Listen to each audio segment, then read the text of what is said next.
Uh-huh. Oh. Oh, look at that one. And those. Fabulous. Uh-huh. Oh, excuse me, I've been admiring my subject a little too much, I think. Welcome back to another episode of Lost in the Farmer's Market Garden Shorts, where today we're looking at this fine and very large specimen, which is actually a cluster of individual specimens growing out of a 25-gallon tree pot. Its scientific name is Zinnia elegans, and it's known as the common zinnia, though honestly, we just call it a zinnia and drop the common part because there's nothing common about something this good-looking. Uh-huh. Now, it's in the Asteraceae family, which means it is a daisy, and the proof of that can be seen right here. Those little yellow 5-petal things are the actual flowers, and the petals that we think are the part of the flower are actually modified leaves, or essentially something like a bract, that guides the pollinators right into the actual flowers producing nectar in the center. Another good example could be seen with this one here, or this one. Yeah, they're amazing. And actually what's interesting is the shape of the flowers in the middle actually form essentially a cone, like this one down here, or this one. So they're kind of cone flowers, but not really. They're not echinacea. Now, elegans means elegant, and they certainly are. The zinnia name comes from the botanist Johann Gottfried Zinn. And these plants are actually native to Mexico and the southwest USA, so they are a true native. So you don't have to find fancy stuff to get a native, you can just get some zinnias. In USDA zones 3 through 10, they are an annual. They prefer a soil pH of 5.5 to 7.5, and they prefer loamy, well-drained soil. Their exposure is partial to full sun, and in this case, they're technically partial. They get sun all the way up to about noon, and then it's bright shade, which is shade with a lot of refraction because the side of the house is bouncing light all the time.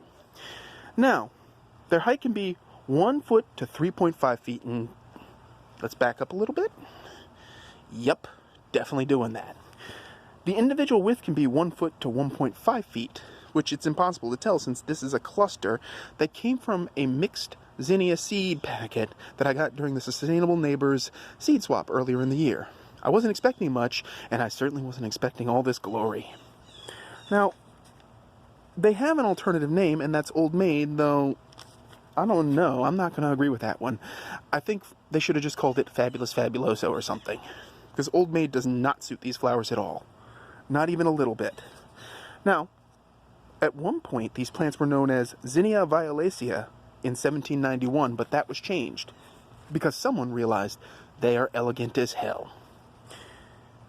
They were first collected by the Europeans in 1789 at, and I'm going to mangle this, Tixla Guerrero. I don't know how to pronounce Tixtla, but if any of you do know how to pronounce it, please leave it in the comments section.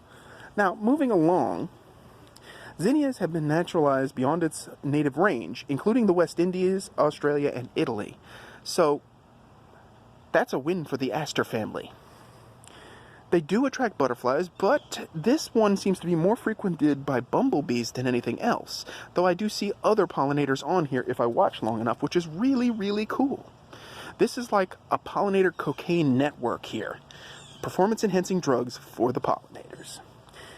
The flowers, these lovely, lovely things here, the whole thing, is 100% edible. And in fact, you will sometimes find zinnia flowers in those packages of flower greens for eco-friendly salads. The tea can actually be made out of these blossoms.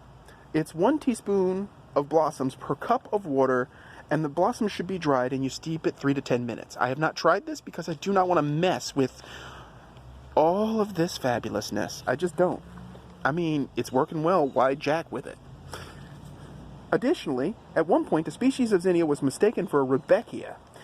Zinnia peruviana was once, and get ready for this, the agronomists had fun with this one, Rudbeckia follis oppositis hirsutis ovato acutis callus imbricatus radii petalis pistalis.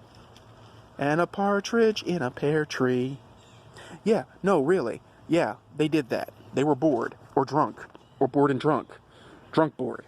I don't know. But anyway, why should you have zinnias in your garden? Well, this is the classic zinnia. This is what you expect to see when someone says zinnias. The big chunky leaves, the thick stems, the pom-poms, but they come in a surprising number of colors and shapes.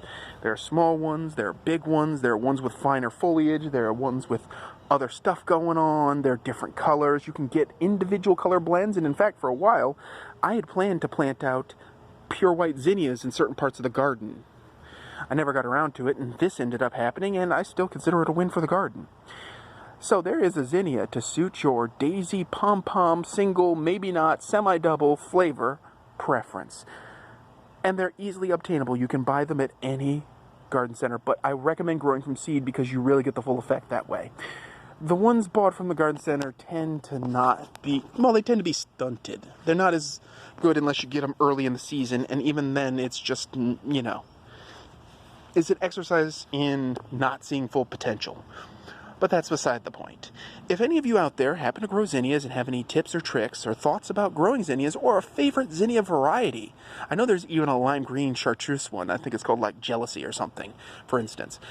Please leave that in the comments section. If you have any questions about zinnias, go ahead and leave them in the comments section. I will actually answer them. I hope you like this video and the new style that this one and a few others have been filmed in. As always, folks, though, keep them growing. Remember to hit that like button if you like this. Hit subscribe if you haven't already. We're shooting for 500. And at the end of this video's description is a link to the blog so you can see the forage food series. It's free. So as always, folks, keep them growing. Thanks for watching.